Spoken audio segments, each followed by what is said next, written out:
inyigisho zateye zo kuzamuka kw'itorero nk'uko byigishwa mu nsengero hirya no hino. Baragira bati umunsi umwe Kristo azaza aze mu kirere ahita azamura abemera bose. Abari mu nsengero bose bazahita bazamurwa kubera ko bizeye. Abazasigara akaba ari abazaba batarizeye. Noneho abazasigara nibwo Antikristo azahita aza akigaragaza. Abo bazasigara inyuma bazahura n'amakuba akomeye cyane y'imyaka 7. Aho bazaba iyo myaka 7 mu makuba n'akaga gakomeye cyane, iyo myaka 7 izaba y'akaga gakomeye cyane nk'uko babyigisha muri izo nsengero. Ubwo bizera bazazamurwa azaba ari umunsi w'amakuba akomeye cyane. Indege zizaba zihanuka ku bwinshi zitura ku isi zigwa hasi kubera ko abapilote ngo nabo bazaba bazazamuka. Imodoka zizaba zigongana ahantu hose. Bizaba ari amakuba akomeye cyane kuko abantu bazaba bazamuka ubutitsa. Nta n'umwe uzaba uzi ikiri kuba, abantu bose bazashoberwa. Ubwo Antikristo azaza, uzaba ufite imyaka 7 yo kwizera cyangwa se ikimenyetso kikazawushyirwaho. Buri wese azaba afite ya myaka 7 yo kwizera cyangwa se akazahitamo gufata ikimenyetso nk'uko babyigisha mu nsengero. Bazaba bazira ko bizera Kristo mu gihe cy'amakuba. Ku ngoma ya Antikristo abantu bazahingutse kuvuga ko bizera Kristo, abo ngabo nibo bazahura n'akaga kazatezwa no Antikristo uzaba umaze kwiyimika. Ntabazafata ikimenyetso cy'inyamaswa, bazakomeza bagure kandi bagurishe nk'uko bisanzwe, kuko nyine bazaba bafite cya kimenyetso cy'inyamaswa n'umubare w'inyamaswa n'izina byayo. Noneho nyuma y'iyo myaka 7 Kristo azagaruka gusenya Antikristo. Niko bigisha mu nsengero, niko babivuga, ariko turaje mu kanya turebe ukuri kw'ibintu. Noneho icyo gihe Kristo namara gutsinda Antikristo nibwo azazamura abandi bose bazaba barasigaye bizeye, bajyanwe mu ijuru babeho ubuziraherezo bayoborane n'umwami Kristo nk'uko babyigisha mu nsengero ko ayo makuba azabaho. Noneho mbere y'uko ayo makuba abeho Kristo ahita azamukane itorero, niko babyigisha. Reka turebe ukuri kw'ibi bintu. Bantu b'Imana rero, nkabanje imbere yanyu kugira ngo mubwire ngo ibi bintu ni ikinyoma cyambaye gusa, kuko ibi bintu nta namwe biri muri Bibiliya.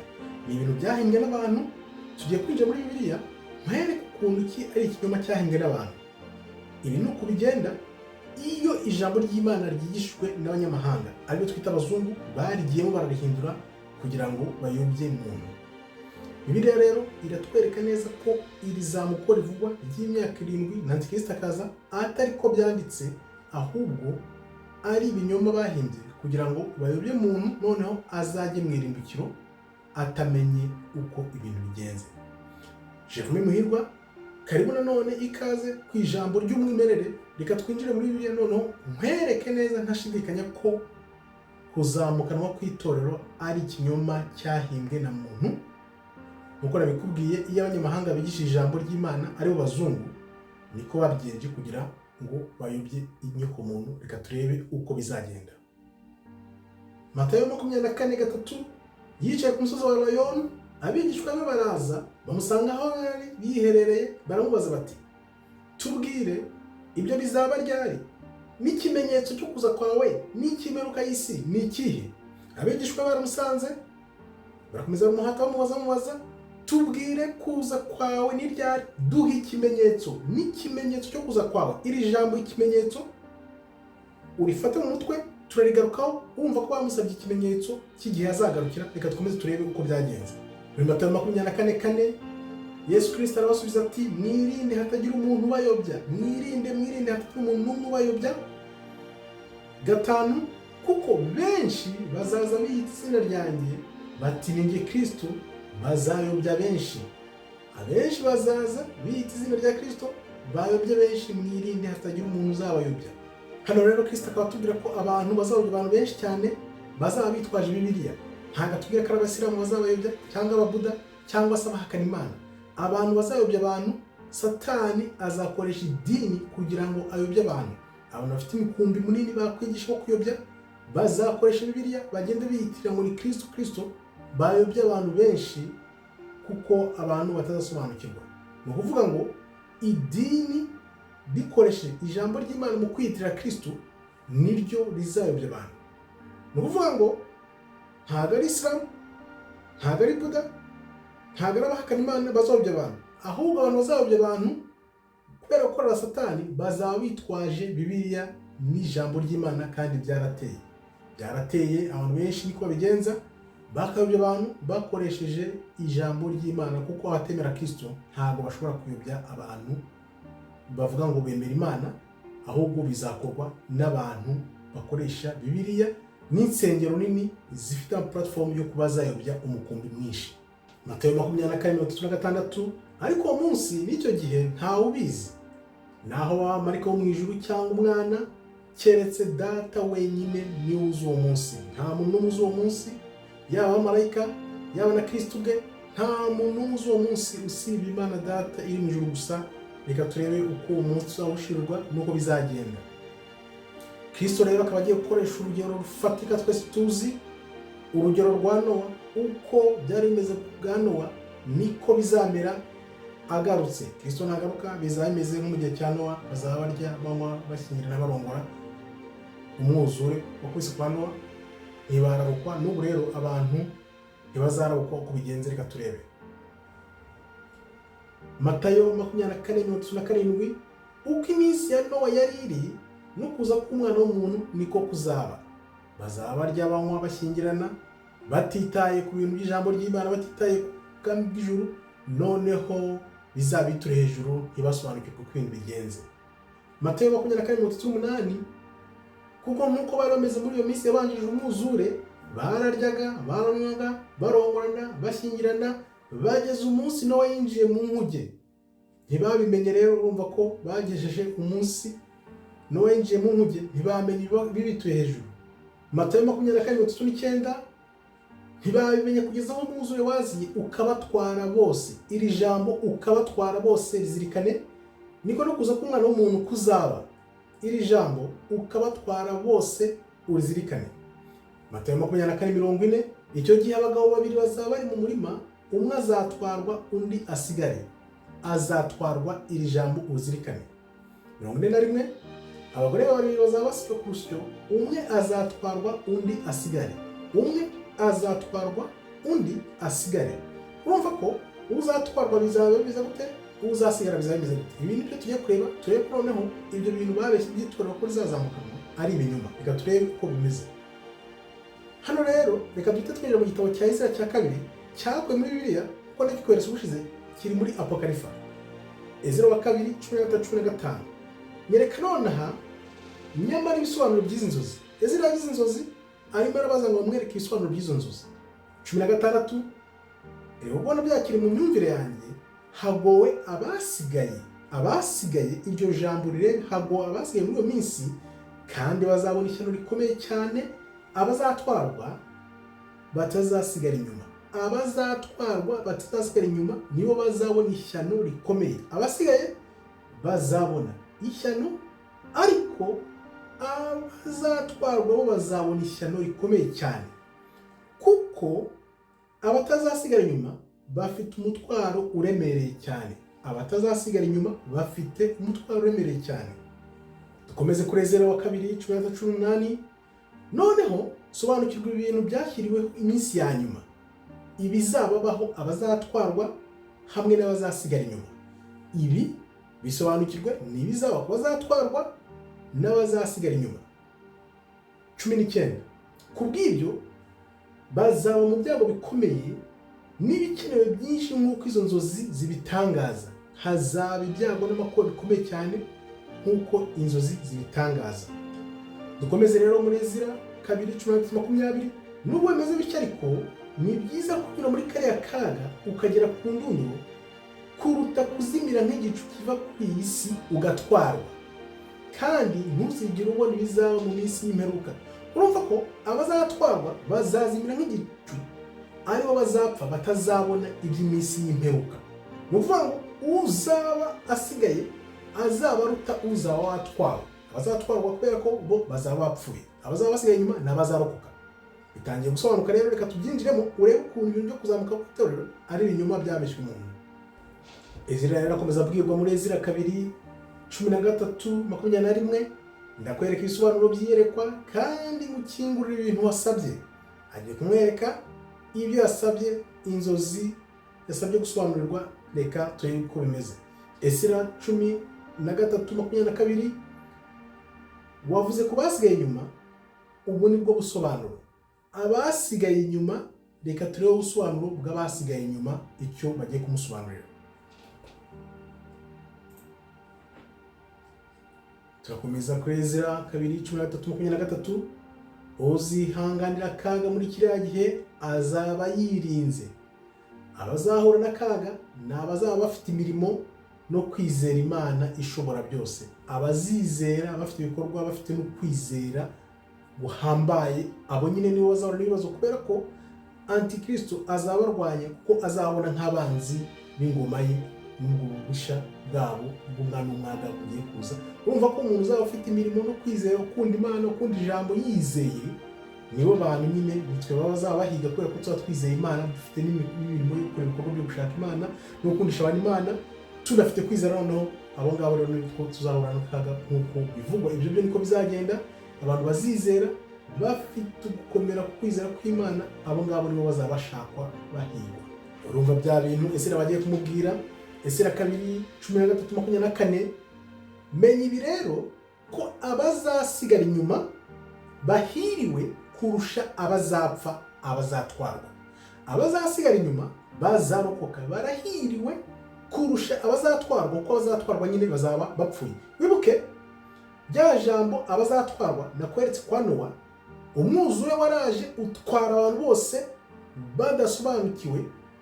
Nicyo cyerekana ko abazatwarwa nyine bazaba bapfuye bavanywe ku isi, aho bazasigara inyuma aribo bazaba barokotse.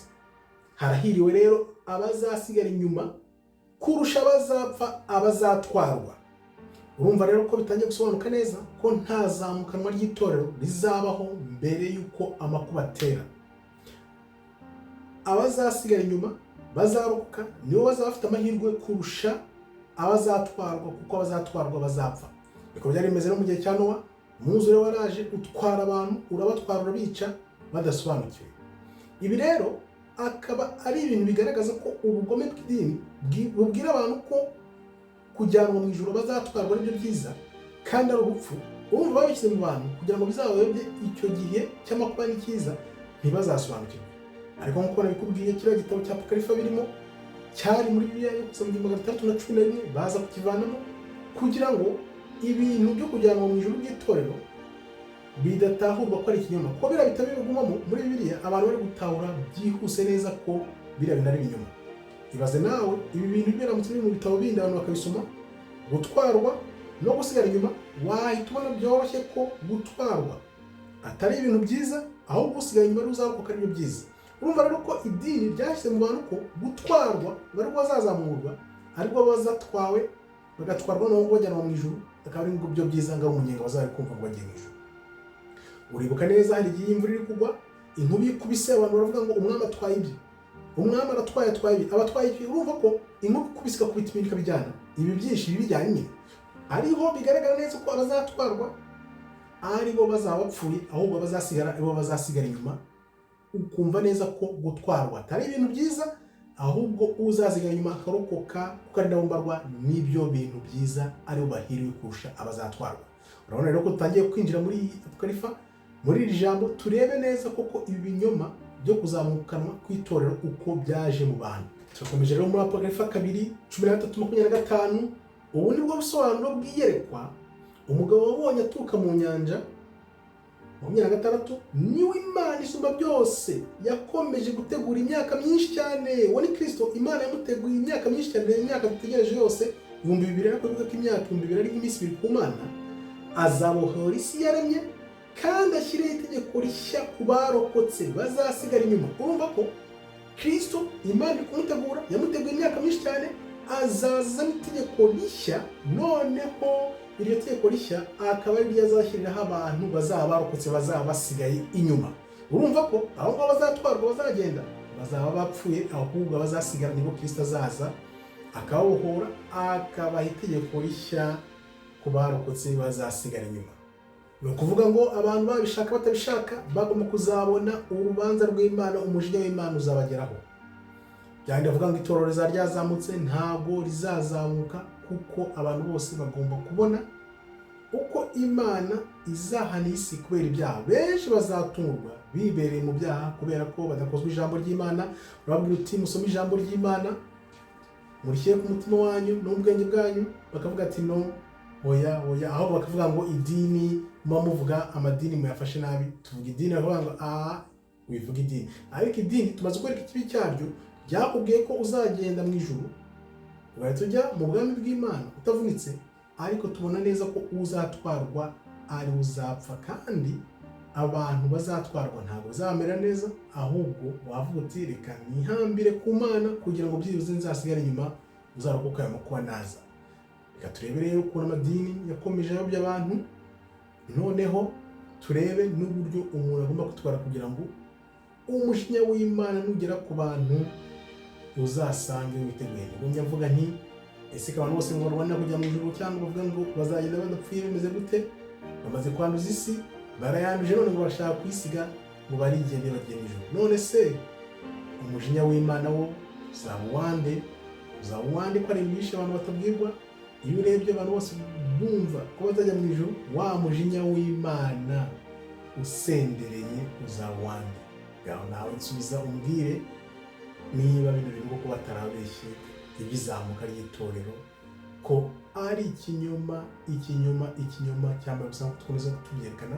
Reka zo urebe, nizere ko nyuma y'iyi video uratangira gushakisha Imana n'umutima wose n'ubwenge bwawe bwose, kugira ngo nawe uzabe muri abo bake bazasigara inyuma atari abazatwarwa. Ijambo ry'Imana ritubwira ko uzihangana akageza ku munota wa nyuma ari uzakira agakizwa. Uzihangana kugeza ku munota wa nyuma niwe uzakira. Reka turebe rero imirongo abantu bakoresha bavuga ko itorero rizazamuka. Urumva ko ntabwo twari uruhande rumwe. Reka turebe nanone umurongo bakoresha bavuga ko itorero rizazamuka, akaba ariho bayobeye. Abatesalonike ba mbere 4:16, kuko Uwiteka ubwo azamanuka ava mu ijuru afite itegeko rirenga n'ijwi ry'abamarayika mukuru hamwe n'impanda ihamagarira Imana, kandi abapfuye muri Kristo bazazuka mbere. Urumva Uwiteka azamanuka ava mu ijuru afite itegeko rirenga akoresheje ijwi ry'umumarayika n'impanda ihamagarira Imana, kandi abapfuye muri Kristo nibo bazazamuka mbere. Urumva abapfuye muri Kristo bazazamuka mbere, ariko kumva ukuntu bizagenda. 17, maze natwe abazaba bakiriho kandi basigaye, wibuke abazaba bakiriho kandi basigaye, duhere ko tujyanwe nabo gusanganira umwami. Ni ukuvuga abandi bazazuka n'abazaba bakiriho basigaye bazahita bajya gusanganira umwami mu kirere. Nuko rero tuzabana n'umwami wacu iteka. Abazasigara inyuma, abazaba barapfiriye muri Kristo, urumva ko abapfiriye muri Kristo n'abazaba basigaye inyuma, abo ngabo nibo bazajya gusanganira umwami Kristo. Babandi batwawe, urumva ko ya makuba, ya myuzure, ya makuba, ibyo biza byose byabatwaye, byabajyanye, bapfuye. Urumva ko gutwarwa ntabwo ari byiza, ahubwo uzasigara inyuma. N'Abatesalonike muri uyu murongo bakoresha bavuga ngo itorero rizazamuka, urumva ko ribisobanura neza ko abazaba barasigaye inyuma n'abazaba barapfuye muri Kristo bamaze kuzuka n'abazaba barasigaye inyuma nibo bazajya gusanganira umwami Kristo mu kirere, noneho bategekane nawe ubuziraherezo. Nibyo byanditse hano, nibyo bisobanuro. Babandi bavuga ngo bazaba batwaho, ahubwo bazaba ari he? Babandi bazamutse bazaba ari he? Urumva ko hari abapfiriye muri Kristo n'abazaba barasigaye inyuma. Babandi batwawe bagiye hehe? Nawe uhita wibaza, urumva ko byarangiye filime yizinze, ahubwo bari ahandi hantu bategereje urubanza. Nkuko twabonye muri Matayo 24 rero, urumva ko umwe azatwarwa undi asigara inyuma. Abantu bose bazaba baharanira kurokoka kugira ngo bare ko barokoka. Ariko kuri iyo minsi abantu bazapfa cyane ku buryo abantu bazabazanye ngo abantu bariye bari kujya hehe. Umujyi uzasigaramo abantu batarenze 10 dukurikije ijambo ry'Imana nk'abantu 10. Urumva ko bizabikaze cyane kubera ko bose bashaka kurokoka. Noneho ya makuba na wa mujinya w'Imana bizatuma abantu baba bihisha ahantu hose, ariyo mpamvu abantu bazaba batabonana. Imana izarekura umujinya yabikiye umuntu kubera ko umuntu yanze kwihana, abantu bagomba bibere mu byaha. Imana rero ikaba izarekura umujinya ukomeye cyane aribyo bizatuma abantu benshi bapfa, noneho ku buryo mu mujyi hazajya hasigaramo abantu batageze nko ku 10. Abantu bazabihisha, ababashije guhura babazanye ati se ibintu biri kuba ni ibiki, abandi bantu bari he? Uribaza abantu bazabazanye ko abandi bantu ngo bagiye he? Buri wese akize amagara ye, bizaba ari ibintu bitoroshye. Bumva rero kwihangana kugeza ku munota wa nyuma ni Imana yonyine izabidushoboza. Bitabaye ibyo tutiteguye cyangwa bikaza umuntu atiteguye, urumva ko bizajyana imbaga, bizarimbura abantu benshi cyane, kuko biranditse kandi nta tuzabicikira. Dusubire muri Ezra rero 2:13-22, kuko benshi baba ku isi bazarimburwa n'inzara, kandi abarokotse inzara nabo bazicwa n'inkota. Urumva ko inzara izaca ibintu, abagize Imana bakarokoka inzara, inkota nayo izaba ivuza ubuhuha. 23, Ezra 2:13-23, abapfuye bazajugunywa nk'amase, kandi nta muntu uzabahumuriza, kuko isi izarimburwa imijyi ijugunywe. Kuko isi izarimburwa imijyi ikajugunywa, nibyo bintu bizaba biriho. Ibaze ko abantu bazaba bajugunywa nk'amase, urumva ko bizaba ari ibintu bikomeye, atari ibintu byo gukinisha. Bavuga ngo itorero ngo rizaba ryarazamutse, sinzi aho babivana. Kugeza ahangaha ndibaza neza, wumva ko gutwarwa no gusigara inyuma, uzatwarwa azajya he? Na Kristo nanaza, abapfuye muri Kristo bazazuka, abasigaye inyuma bahure, none bajye kwakira Kristo. Ba bandi batwawe bagiye he? Bisubize nawe twumve icyo bitubwiraho. Ariko ndibaza ko abantu batwawe abo byarangiye nyine, ndumva n'ahandi bari kuvuga. Dukomeze rero kuri Ezra 2:16-24, nta muntu uzasigara ahinga isi, yewe no kuyibiba. Urumva isi izayibuza abantu bayihinga, yewe n'abayibiba. 25, ibiti bizatanga imbuto, ese ninde uzazisoroma?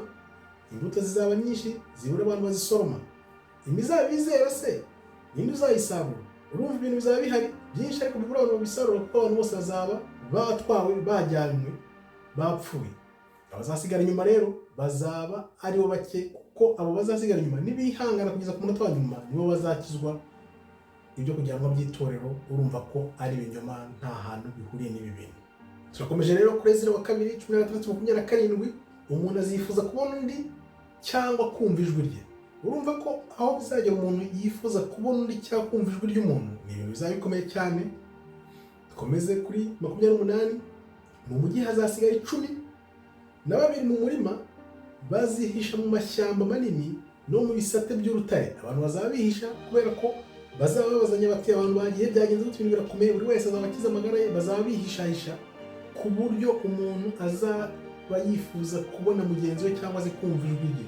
Urumva ko ari ibintu bihabanye nuko itorero ngo rizajyanwa, abantu bakaba bagiye, bazajya he? Nk'uko twabibonye ko abazasigara inyuma ahubwo aribo bahiriwe kurusha abazaba batwawe. Ibintu rero uko bizaba bikomeye, ukuri kw'Imana n'ubudahemuka bw'Imana nibyo bizadukiza, ibintu bizatubera ingabo. Nkubwira nti rero shakisha amategeko y'Imana, uyihambireho, uyamenye, kuko niyo azakubera ingabo. Uyu munsi w'Imana, wabyemera utabyemera, nta hantu uzawucikira, kuko umujinya w'Imana Imana igiye gusuka mu isi, nta ntwaro n'imwe ishobora kuzakurinda uyu mujinya. Ni ibintu bigomba kumenya, ukabimenya neza, none ukavuga uti reka nishakire Imana n'umutima wanjye wose, n'ubwenge bwanjye bwose, noneho nizirika amategeko y'Imana, ngerageze uko nshoboye nkurikije amategeko y'Imana, kugira ngo uyu munsi nuza byibuze ukuri n'ubugwaneza n'ubudahemuka by'Imana aribyo bizambera ingabo, noneho nanjye nzakizwe, nzasigara inyuma ndokoke, sinzatwarwa muri abo ngabo bazajyanwa batunguwe kubera ko bibereye mu byaha. Shakisha ukuri, ushakisha ijambo ry'Imana, amategeko y'Imana. Abavuga ngo amategeko y'Imana ngo yaragiye nka nyomberi, ngo turi mu bintu by'ubuntu ngo byateye, abo bose ni abayobya abantu, kubera ko ariko nabo ubona batabizi, benshi ntabwo babizi. Nk'ibintu byose mbasomeye urabona ko bigenda byuzuzanya, byerekana neza ko uzatwarwa azaba afite akaga gakomeye kurusha uzasigara inyuma. Nubwo uzasigara inyuma nawe azagira ibibazo n'ubuzima bukomeye cyane kubera ukuntu ibintu bizaba bimeze, ariko byibuze we afite icyizere cy'uko narokoka azayobona agatekana n'Umwami Kristo. Ariko niba atwawe we azaba atwaye kubera ko yibereye mu byaha.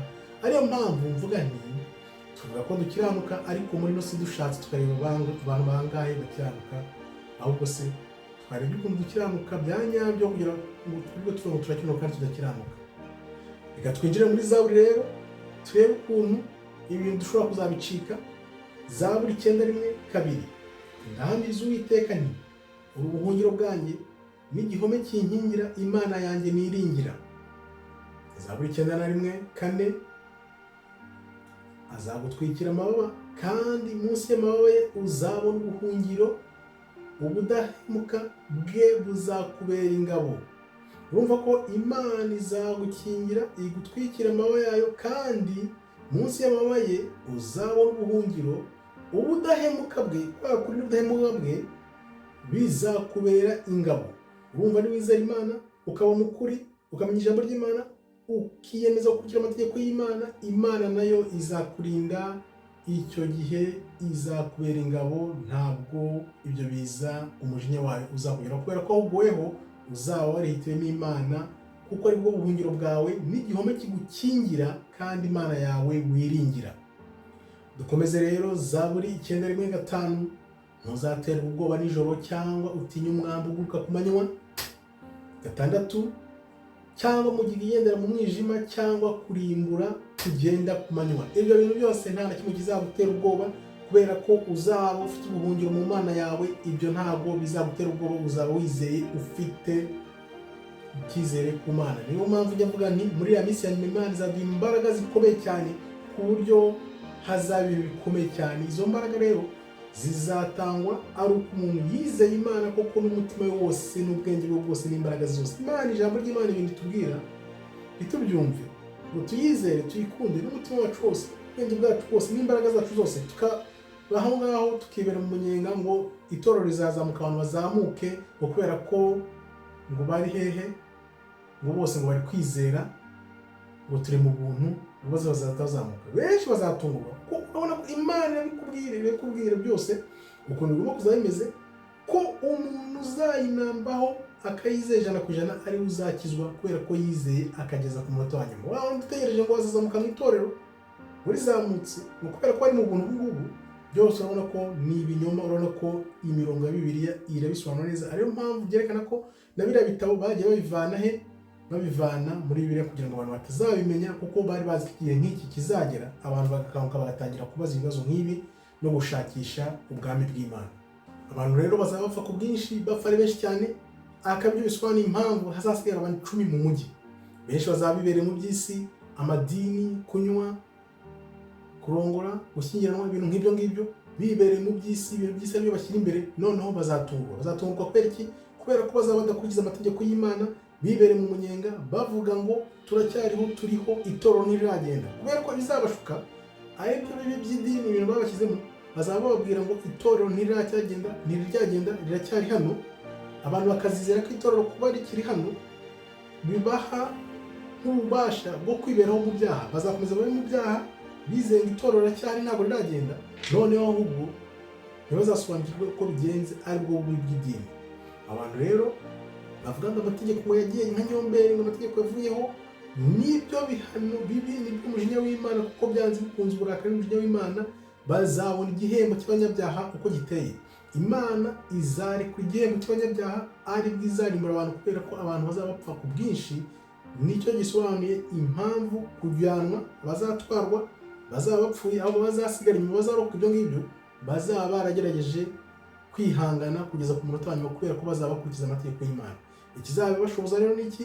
Nuko bazashakisha Imana, bakavuga bati reka dukurikize amategeko y'Imana, kuko umujinya w'Imana uje byanze bikunze, nta hantu abantu bazawucikira, wakwihisha, wabyemera, aho uzajya hose byanze bikunze umujinya w'Imana uje ntabwo uzawucika niba udashatse Imana ngo ukurikize amategeko yayo, unambe ku Mana kugira ngo nayo izakubera ubuhungiro. Turakomeje rero kuri Zaburi 9:7, abantu 1000 bazaga iruhande rwawe, ibihumbi 10 iburyo bwawe, ariko ntabwo bizakugeraho. Zaburi 9:8, uzabonesha amaso yawe ubwawe, uzabibonesha amaso, byose bizaba ubibona n'amaso yawe, ubona ibihembo by'abanyabyaha. Ariyo maze kukubwira, ibihembo by'abanyabyaha bizagaragara, kubera ko umujinya w'Imana ibyo uzakora ni akabarore, abantu nta namwe bazaba barigeze babibona. Ubwo rero abantu bazibona n'amaso yabo igihembo cy'umunyabyaha. Yaho ngabo bari mu madini, abahakana Imana, abanga amategeko y'Imana, abanga kuyakurikiza, abo bantu bose bazibona n'amaso yabo igihembo cy'umunyabyaha. Yaba rero ushaka kurokoka ibyo bintu, kunda amategeko y'Imana, ushakisha Imana kugira ngo byibuze nawe izakurokore ibyo biza bije, umujinya wayo wuzuye usendere igiye gushuka ku isi, kuko Imana igiye kurokora umujinya. Kurokoka nuko umuntu koko azaba ari mu mategeko y'Imana. Ureke bamwe bavuga ngo amategeko yavuyeho ngo twibereye mu buntu, bamwe bavuga ngo bari mu buntu, rero baba bashuka abantu kubera ko wenda batabyumvise neza, kuko nk'uko tugiye kubibona byose bizaterwa n'uko Imana izareka abantu bakajya mu buyobe kubera ko banze kuyihitamo. Komeza rero wihangane uko ushoboye kose, komeza ushakisha Imana uko ushoboye, dukore ugushaka kw'Imana, turebe ko Abatesalonike ba kabiri 2:10 batubwira ibitangaza by'ibinyoma n'ubuhenzi bwo gukiranirwa kubarimbuka, kuko batemeye gukunda ukuri. Bazarimbuka kubera ko batemeye gukunda ukuri ngo bakizwe. Barabyanze, ubwira abantu akira agakiza, bagaseka bakavuga ati ahubwo wataye ubwenge. 2 Abatesalonike 2:11. Nicyo gituma Imana izohereza ubushukanyi bukomeye cyane ngo bizere ibinyoma. Imana irakureba ikavuga iti uyu muntu yanze kunyumva, okay, guma muri ubwo buyobe bwawe, ahubwo igusukiramo ukuzuza ubuyobe, ukagenda ukajya mu buyobe. Nicyo gituma Imana izohereza ubushukanyi bukomeye cyane ngo bizere ibinyoma. Benshi bazizera ibinyoma, bashiduke ku munota wa nyuma, barire Yeremiya 16:19 nk'uko nkunda kubivuga. Ni koko twarazwe ibinyoma n'abakurambere bacu bose. Nibyo bazabarira abantu bose bavuga bati barazwe ibinyoma. Yeremiya 16:19 ni koko twarazwe ibinyoma, ibyo byose ariko bazabarira. Ariko se bizaba byaratinze, ahubwo bazisanga bagiye muri abandi bazatwarwa, aho gusigara inyuma ngo barokoke uwo mujinya w'Imana. Ikinyoma kiriho gikomeye cyane rero, cyahimbwe kandi kikimikwa n'idini ryahanuwe ry'ikizira. Idini ryahanuwe ry'ikizira Imana yari yarahanuye kera ko rizaza, ryabeshya abantu. Icara wibere hamwe gusa, wemere wizere amategeko yavuyeho. Hari abantu benshi bigisha ko amategeko yavuyeho. Niyo mpamvu mbaza nti abantu benshi bakaririmba bakavuga ati Imana uko yari iri ejo, uyu munsi no mu bihe bizaza ni Imana imwe. Ni Imana rimwe se? Ibyo bintu byose bavuga byavuyeho byavanyweho n'iki? Imana rero izakureka ujye muri ubwo buyobe bw'idini, na muntu wemeye gukurikira muntu, ariko noneho uzarimbuka kubera ko wanze gukurikiza amategeko y'Imana. Imana iravuga iti amategeko yayo ntiyigeze avaho, kirazira ntibikabe. Niba rero ushaka kurokoka ibyo bintu, ugomba gukurikira amategeko y'Imana. Ibyo byo kwizera byawe n'imirimo ukabikurikiza, ariko ugashyira amategeko y'Imana imbere, kuko nta kwizera gushobora kukwinjiza mu bwami bw'ijuru konyine.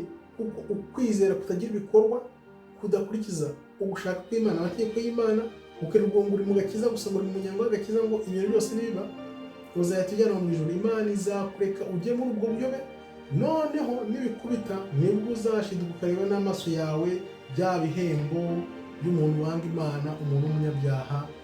Ibyo rero nibyo bigenewe abantu bazaba n'ibindi bavuga bati twebwe twibere mu munyenga, tugomba gukora ibyo dushatse n'igihe dushakiye, kuko turi mu buntu bw'Imana. Benshi niko bibeshya, ariko ibyo bintu byose bigiye kuza bigaragara bijye hanze, amaso yayo yose abone ko ari ibinyoma, noneho igihembo cy'umunyabyaha nacyo kigaragara. Reka turebe rero iki jambo ritubwira ku bantu bavuga ngo barizera gusa, ngo bazatwagenwa mu ijuru mu itorero, ngo bagiye badapfuye, ngo niko babwiwe. Ijambo ry'Imana ryo bitubwiraho wizera yuko Imana ari imwe rukumbi. Ni byiza, ibyo ni byiza. Imana irakubwira niba wizera ko Imana ari imwe rukumbi, ibyo ni byiza.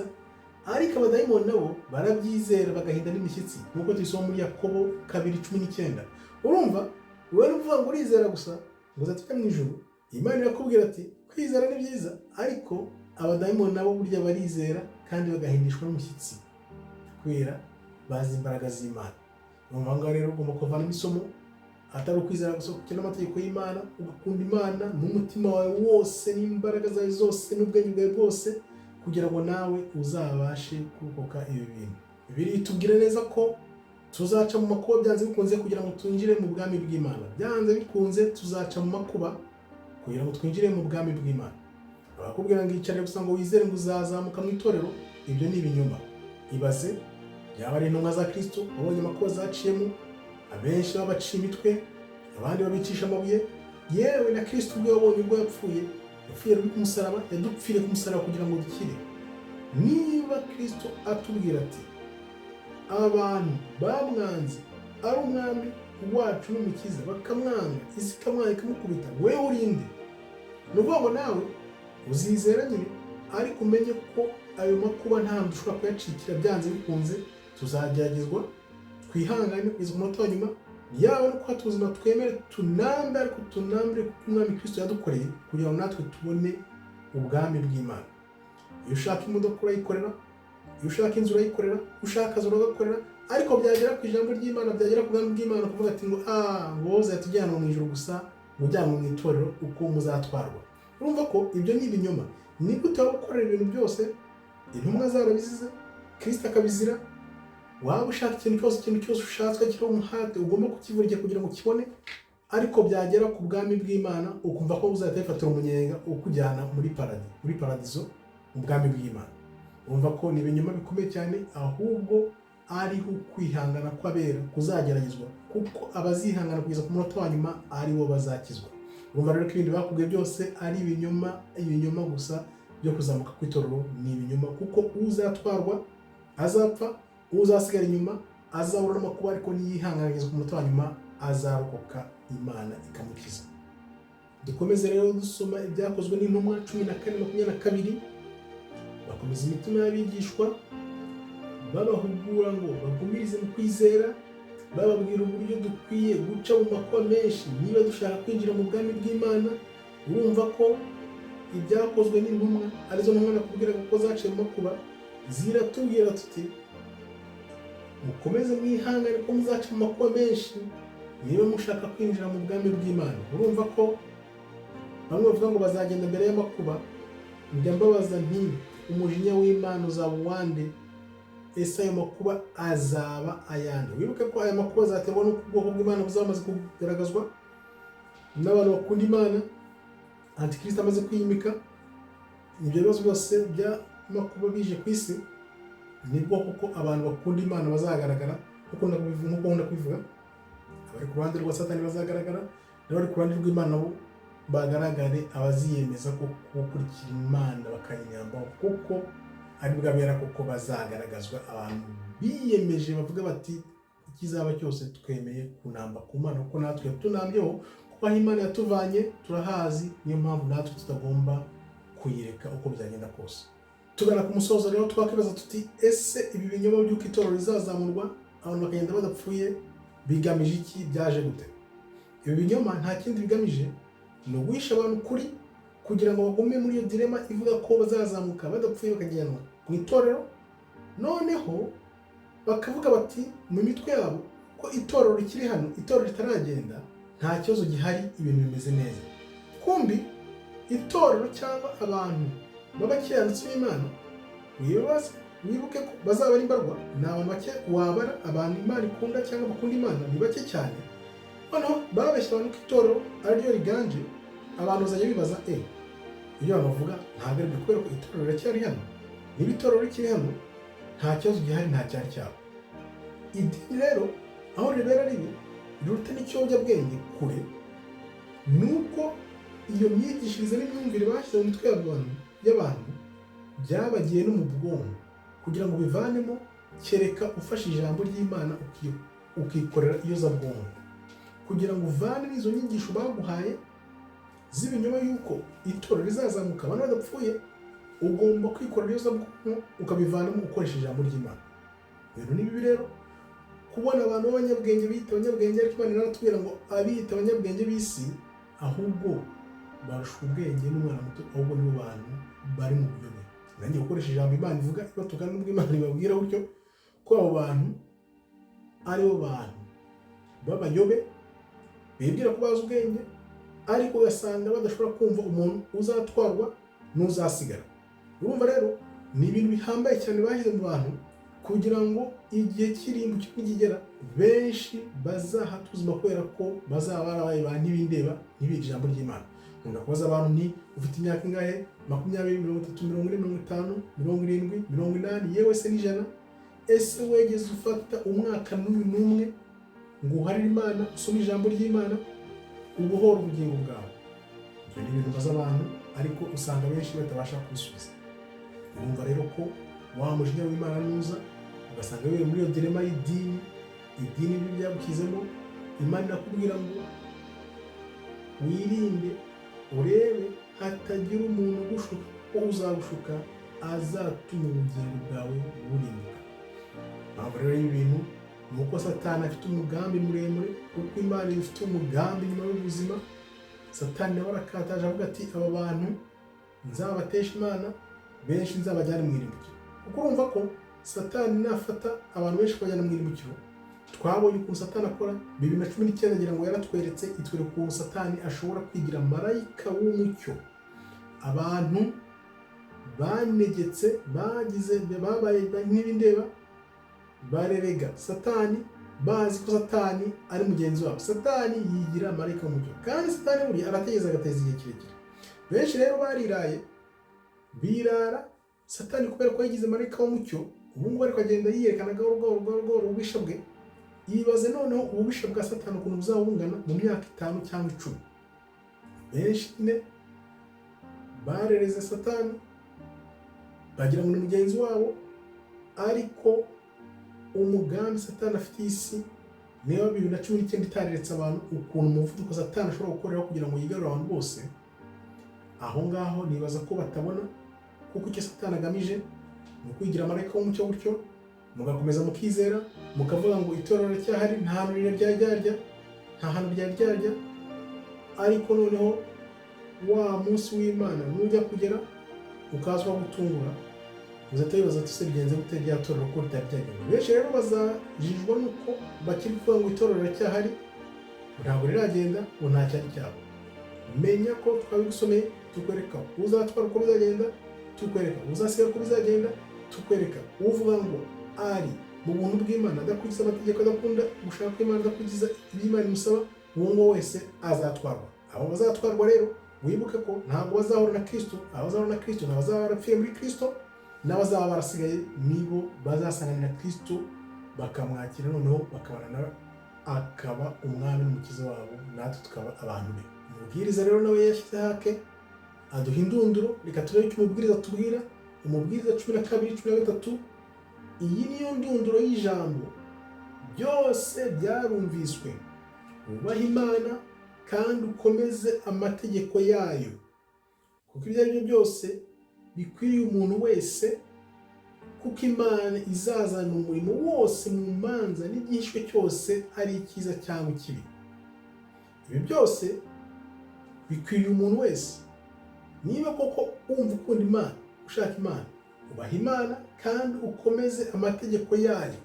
Bitabaye ibyo ukibeshya ngo uri mu buntu, uzagenda mu itorero ngo nirizamuka uzatungurwa. Iyi rero akaba ari indunduro y'ijambo ya byose, kuko byose byarumviswe.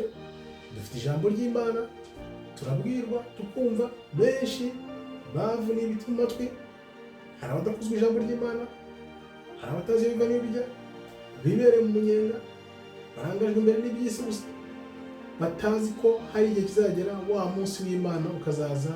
Yesu uzasanga twiteguye, uzasanga tumeze gute. Abalewi rero akaba aribo basoje bagira bati, Abalewi 19:13, ntukariganye mugenzi wawe, ntukamwibe, ibihembo by'umukozi wabikoreye ntukabirarane. Ni ukuvuga ngo kunda mugenzi wawe, rya tegeko ry'urukundo. Nidukundana dukomeza amategeko y'Imana, tukagira itegeko ry'urukundo. Aho ngaho niho Imana idushaka, kugira ngo tube mu rukundo, dukomeza amategeko yayo, dukundana hagati yacu, nta buryarya, nta mashyari, nta mwiryane, nta kwibuzanya nabi. Ibintu nk'ibyo byose birangwa n'abakurikira inzira za Satani. Ibyo byose ntabwo bigomba kuturangwaho nk'abana b'Imana, ahubwo tugomba kurangwa n'urukundo. Urwo rukundo akaba ari rwo ruzatubera ingabo, kuko twakunze ukuri, dukunda gukurikira Imana n'inzira zayo, dukurikiza amategeko yayo. Uku niko tuzarokoka, ntituzatwarwe, ahubwo tuzasigara inyuma, noneho twihangane kugeza ku munota wa nyuma kugera dukijijwe, kuko Imana izatubera ingabo, ikadushyira mu mababa yayo. Akaba ariwo musozo rero. Ugomba gutinya Imana, ukunda Imana, ugakunda amategeko y'Imana, kuko umunsi w'Imana uraje, umunsi uzaza kugerageza abantu bose mu isi, cyane cyane bamwe bibwira ngo bazagenda mu itorero badapfuye, ibyo bifuza kubona kugenda mu ijuru badapfuye. ntabwo bizaba uko bitekereza, ahubwo ni umunsi w'Imana w'amakuba ugiye kuza, kubera ko Imana izerekana koko abayikunda ni bande, abandi bazatwarwa bazajyanwa, abo ni abazapfa kuko bizaba birimo ko abantu benshi cyane kubera ko banze gukunda Imana, banze kuyizera.